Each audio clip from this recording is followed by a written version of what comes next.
စိတ်တူရဲ့ကျင့်ကိုဘလို့ဖြောက်ရမလဲတစ်ချက်လို့မေးထားတယ်စိတ်တူရဲ့ကျင့်ကိုဖြောက်ခြင်းလဲဆိုတာကပဲကိုယ့်ကိုကျေးဇူးတင်ရမယ်ဒါကအယမ်းကိုကောင်းတယ်ပေါ့နော်ဘာဖြစ်လို့လဲဆိုတော့ဒေါသဖြစ်တယ်ဆိုတာမီးလိုပဲပူတတ်တယ်နော်မငြိမ့်တက်လို့ရှင်လဲကိုယ်ပဲပြန်ပူလောင်ရတယ်ကိုယ်ပူလောင်တယ်လို့သူများကိုလည်းထိခိုက်တယ်ပေါ့နော်စိတ်တူပြီဆိုလို့ရှိရင်ဘယ်လိုလုပ်ရမလဲနံပါတ်1ကတော့အချိန်လေးကိုခဏလေးစောင့်ဘာမှမပြောဘဲနဲ့တစ်ကနေ30ထိရီပြီးတော့မှကိုယ့်ကိုဘာမှမပြောဘဲနဲ့အေးဆေးထိုင်တာမျိုးပေါ့နော်အဲ့လိုမျိုးလေးစပြီးလုပ်ကြည့်ကြည့်ပါစိတ်တူလျှော့ပါလာစီတယ်နူးညံ့ပျော့ပြောင်းလာစီတယ်အဲ့ခါမှာစိတ်တူမှုကလည်းပြေလာစီတယ်ပေါ့နော်နောက်တစ်ခုကကျတော့အသက်ကိုပြင်းပြင်းလေးရှူပေးပါဒီလိုမျိုးရှူလိုက်ပြီးတော့မှပါးစပ်ကနေပြန်ပြီးတော့မှုတ်ထုတ်တာမျိုးပေါ့နော်အဲ့ဒါလေးကိုခဏခဏလုပ်ပေးပါအဲ့လိုလေးလုပ်ပေးပြီးတော့ကိုပေါ့နော်ကိုရဲ့အုံနောက်ကိုသူကငြိမ်းချမ်းသွားစေတယ်အဲ့လိုလုပ်ခြင်းအဖြစ်အဲ့တော့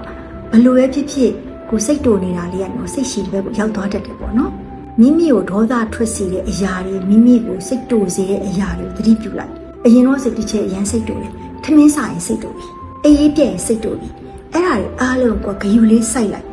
နော်ဒါကြောင့်မို့အကြောင်းရင်းကိုသိတယ်ဆိုရှင်ဘလို့ပဲဖြစ်ဖြစ်ကြိုတင်ပြင်ဆင်ထားလို့ရတယ်။အော်ငါစိတ်တူတော့မယ်အေးအေးပြည့်လို့ငါစိတ်တူတော့မယ်ငါထမင်းစားလို့ငါစိတ်တူတော့မယ်သူမကြိုက်တာလုပ်လို့ဒါမျိုးလေးတွေပေါ့နော်။နောက်တစ်ခုကကျတော့တစ်ဖက်လူကိုပြစ်တင်တဲ့အစားတစ်ဖက်လူကကိုယ်စီရောက်လာတာနောက်ကျတာမင်းကတော်တော်နောက်ကျလို့ပြောမဲ့အစားဘာလို့ရလဲဆိုတော့သူနောက်ကျရင်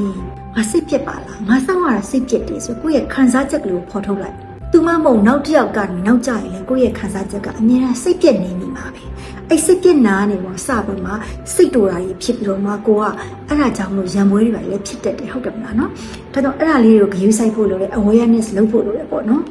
နောက်တစ်ခုကကျတော့စိတ်ထွက်ပေါက်ရှာတာတစ်ခုထားရမယ်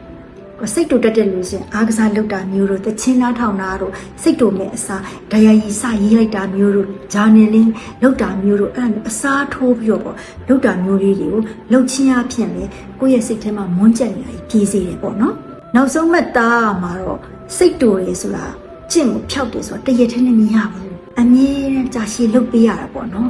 အချိန်ယူတော့လေ့ကျင့်ရမှာမို့လို့အဲ့ဒီအချိန်ယူတော့လေ့ကျင့်ရတာကိုလည်းစိတ်ရှည်ဖို့လိုတယ်ဘလို့ပဲဖြစ်ဖြစ်လေလူတိုင်းမှာစိတ်တူတတ်တယ်ဒီချက်ဆိုလို့ရှိရင်လည်းစိတ်တူခဲ့တာပဲအရင်တော့ဒါပေမဲ့နောက်ပိုင်းမှာအဲ့လိုပုံစံလေးနဲ့ကိုယ့်ကိုယ် awareness ထားတယ်သူများစိတ်တူတာမြင်လို့ရှိရင်ပင်ပန်းလိုက်တာဆိုတော့ကိုမြင်ရတယ်ကိုယ်လည်းငါဘာလို့စိတ်တူတာလဲဆိုတော့ကိုယ့်ရဲ့ဒီsource တွေကိုလိုက်ရှာတာပေါ့နော်ဇင်းမြစ်တွေကိုလိုက်ရှာခြင်းအပြင်ကိုကအတိမတ်ပြုတ်ပြီးတော့မှဒါတွေကြောင်းပါလားဆိုတော့ကိုကပြင်ဆင်ထားတာပေါ့တချဲတစ်ခုလောက်ခံလို့ယောက်ျားကဒီလိုပြောလိုက်ပြီသူပြောတဲ့စကားတစ်ခုကတချို့စိတ်ဆိုးစေတယ်ဆိုလို့ရှိရင် तू ကပြောတတ်တဲ့လူပဲလေငါပဲခံစားသွားရတာဆိုတာမျိုးပေါ့နော်ကိုယ့်ရဲ့ emotion ကိုကြည့်တတ်လာတဲ့အခါမှာစိတ်တူတာနဲ့စိတ်ရှည်တာဖြစ်လာရုံမကဘူးစိတ်ရဲ့ချမ်းမြေ့ခြင်းစိတ်အေးချမ်းမှုလေးတွေလည်းဖြစ်လာတယ်ကိုဘဝမှာကိုအေးစစ်စစ်နဲ့တောင်းတတာနဲ့အလုံးလုံးတက်လာတဲ့နေရာကိုရောက်သွားတယ်ဒါကြောင့်မလို့အခုမိခွန်းလေးတွေမိထားတာစိတ်တူတာကိုဘယ်လိုဖြစ်စီရမလဲပေါ့နော်ဘယ်လိုဖြောက်ဖြစ်ရမလဲဒီအကျင့်ကိုဘယ်လိုဖြောက်ရမလဲဆိုရှင်ဒီနီလန်းလေးတွေက